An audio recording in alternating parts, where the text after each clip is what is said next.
All right, welcome back to the Ghosty Girls podcast. I'm Christina. I'm Alicia. Hi. We're doing something different this week. It is the week of Christmas, and we decided to give ourselves a break from research because we are tired. What? Speak for yourself. I'm exhausted, but we didn't want to leave you guys high and dry and leave you with no episodes. So we're going to do a Sittin' and Bullshittin' Christmas edition. Christmas 2025. Yeah. It's fine. Everything's fine. Everything's fine. It's fine. Everything is stupid. That's our new theme song. Yeah. So I'm going to tell a couple of stories that I found on the Reddit. I like it. And yeah, we're just going to sit and bullshit. So what are you doing for Christmas this year? I don't even know. Like, we open presents at our house, and then we go to my parents' house, and then we go to Jack's parents' house. Yeah. It's just a day. It's a day. It is. It's a lot. Yeah. Did you ask for anything for Christmas this year? I feel like my big gift was the trip to Tennessee. Well, yeah. Dollywood. So cool. And I went to Alcatraz East, which is the true crime museum. I think the real highlight of that trip was probably Buc-ee's, though. Oh my God, I went to Buc-ee's. Let me tell you guys, I would be in some real trouble if we had a Buc-ee's around here.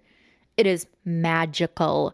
They had these fresh chips that they made there that were just fresh out of the fryer or whatever. And they were hot. And oh my God, they were so good. I think when I weighed myself when I came back from Tennessee, I was like 3 pounds heavier. Well, as a female, you fluctuate 5 pounds in water weight a day. So yeah, that's true. But You're it's probably, I mean, it's probably all the shit that I ate there because I also ate some of the fresh cinnamon bread from Dollywood. And let me tell you, if you ever go to Dollywood, you have to have the cinnamon bread. It's good. Phenomenal. Okay. It's amazing. Like, it makes my mouth water just thinking about it. It's so good. All you had to do was say cinnamon rolls and I'm in. It's so good. I even looked up a copycat recipe online because I'm going to try to make it myself. How much butter? How much butter? A lot. Worth it. It's a lot. But you want to hear some creepy Crimbus stories? Of course I do. All right. So this is from the Mr. Nightmare subreddit. Oh. User UI Sketherl. I don't know. I'll link it. You want to spell it like I do? No. I'm just kidding. This is called My Scary Christmas Story, True. This story takes place 4 years ago, and it still haunts me to this day. It was Christmas night, and my family were driving home from this fancy restaurant. I, unlike my family, wasn't tired, so the 45-minute drive seemed perpetual. On top of that, my little sister was constantly moaning about how her friend didn't get her anything for Christmas. After about 20 minutes of driving, my dad stopped at a gas station to get some cigarettes, and my sister, brother, and mother all got out to pee. I stayed in the car as I had already gone before we left. Once they all left, I decided to play a few games on my phone. I looked at the car clock and saw that 10 minutes had passed, so I immediately wondered what was taking them so long. As soon as I peered out the car window, I saw a man staring at our car. The man startled me as I didn't know how long he had been watching. What made it even more unnerving is that he had a plain, blank face, no expression was shown. It was hard to make out any features as it was pretty dark, and he wasn't standing in an illuminated part of the station. He was about 5'9" and looked to be middle-aged. Once he saw me notice him, he started walking towards the car, and I'd be lying to you if I said I wasn't scared. Luckily, my dad came back with the rest of the family just as the man took a couple of steps. My dad apologized and told me he had been in an argument with the cashier. I didn't care. I was just glad that my dad was with me. I took another glance at the man outside, and he was still staring, but this time he had an annoyed look on his face. We drove off, and for the rest of the car ride, I couldn't stop thinking about that man. This wouldn't have been too bad if it had ended there, but it didn't. Later that night, I was watching YouTube while everyone else slept, and lucky for me, a storm was raging over us. I enjoy storms. It makes me cozy as I'm laying in bed. I put my phone down and just enjoyed the ambiance, but that didn't last for long as I heard something smash into the window behind me. I lurched forward and nearly fell out of the bed. I thought a bird had just smashed into the window. I parted the blinds, and what I saw next haunted me. I saw a man standing out by my parents' cars looking up at my room. I took a closer look and I nearly had a heart attack. It was the same man that I saw at the gas station, only this time, when our eyes met, he grinned. Being the 14-year-old that I was, I did the manly thing and screamed at the top of my lungs. My dad came running down the stairs and entered my room. Why the fuck are you screaming? Which is such a dad thing to say. Yeah. I told him about the man and I explained everything that had happened. My dad grabbed a baseball bat and told me to call the police.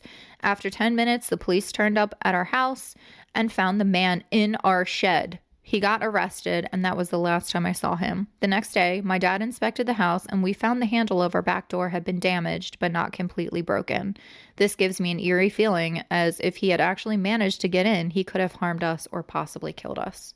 It's pretty creepy. That's very creepy. I got a Krampus story. I You want love a Krampus Krampus. one? This is from R No Sleep.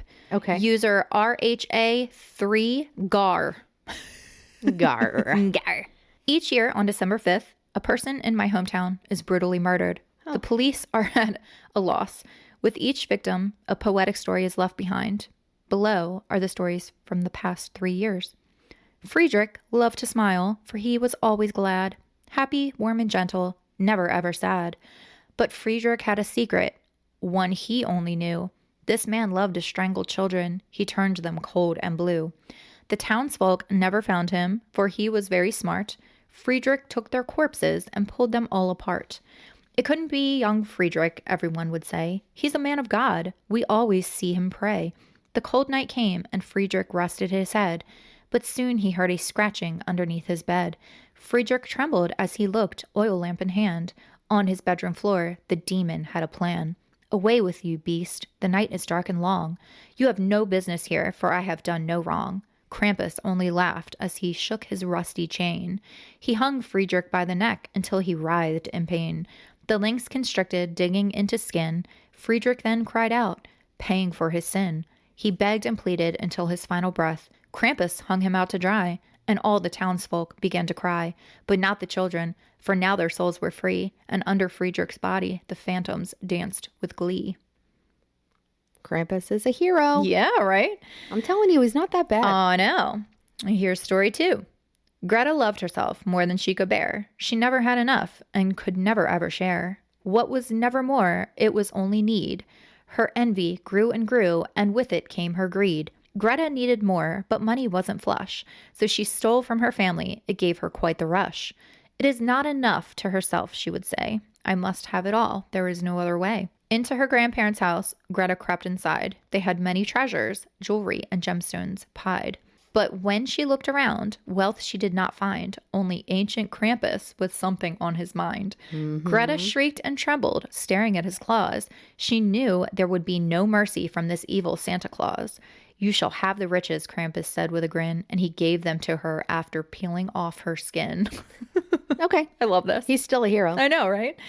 Herman was a doctor, for that's what he would say. And every single patient they would have to pay. He cut and pulled and burned, and after he was done, for more he always yearned. This surgeon was a butcher who had a taste for swine. With their bleeding flesh, he'd pair a fine red wine. The hunger took over him, body, mind, and soul, yet this evil, it never took its toll. Herman was alone. In his chair he sat. All this human meat had made him very fat. He drifted off to slumber and began to snore until an angry Krampus bursted through the door. Yes.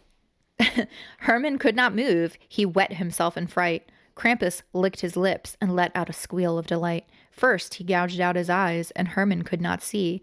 The Krampus filleted his tongue. It was tender as could be. Christmas is joyous, full of love and cheer, but you must remember the one that we all fear. So be kind to one another, show love, and heed this text, or Krampus will find you, and you will certainly be next. Love it. The comments are so funny too. Like somebody said, "Good guy, Krampus." I don't think he's a bad guy. He's like a vigilante. Yeah, right? You better watch out. You better not cry, because if you do, I'll stab your fucking eye. So I love Reddit. I love Reddit. I found one on there too. Hold on, Oh, let me find it. yeah. Is it a Krampus one? No, it's not a Krampus one. It's a little long. You ready? Yeah. It is by Critical Beginning 41.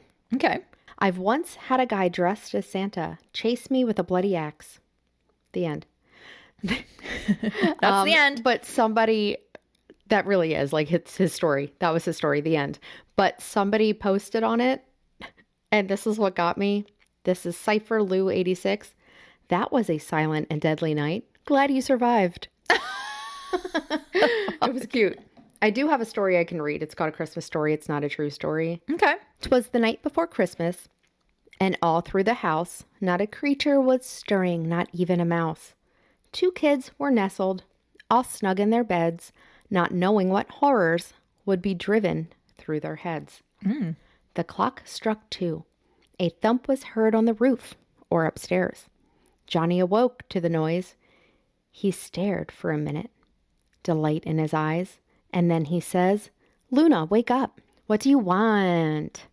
Luna was older than Johnny by about 10 years. Johnny was 9 and Luna was 19. Johnny was visiting from states away and Luna was his cousin. So as tradition, they would sleep in the same room.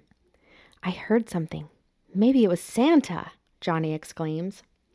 Luna opens her mouth to say, "No, let's just go back to bed." But she stops herself. She knows that when she was a kid, she would love to fulfill her Christmas desires, such as going upstairs to see Santa on Christmas Eve. So she says, "It might have been. Let's go check." They both creep out of their beds and silently walk upstairs. When they reach the top, they see nothing. Not a creature was stirring, not even a mouse. They sneak around the doorway to try to get a peek at the fireplace. "Where is he? I know I heard him," Johnny whispers. "He probably already left." As Luna says this, they hear a thump come from the fireplace. The house was too dark to make out what it was. To Luna's eyes, it looked like a giant mound sitting in the fireplace. "Is that him?" Johnny asked excitedly. Luna now is at a loss for words. She just stares at the fireplace, thinking back to the time when her parents told her that Santa didn't exist. It probably is. Those words slip out of her mouth without her thinking. The giant mound starts to shift and move, then crawl out of the fireplace. If this was Santa, then no artist had ever caught his gigantic size. His giant head twists towards them as 2 giant eyes glow yellow, straight at them. Johnny jumps out from behind the doorway. "Santa! I knew you would come. I knew it was you." Luna smiles as she sees this, then realizes something's wrong. Santa doesn't exist. There is something in the fireplace, but it isn't Santa Claus. "Hello, Johnny. Have you been a good boy this year?" it says with a raspy voice. Luna sees Johnny's eyes drop with terror once he hears the voice. His head turns toward Luna. "Who's that with you? Can I meet them?" "It's my cousin Luna." His voice quivers with fear. He motions to her to come out with him. Luna steps out from behind the doorway to see the 2 eyes still glowing from the darkness. When it sees her, it starts moving forward out of the darkness. Maybe Johnny got scared that it was about to eat them, or maybe he just didn't want to see it because he closed his eyes and screamed. Luna's parents turned the light on to their room, which flooded the house.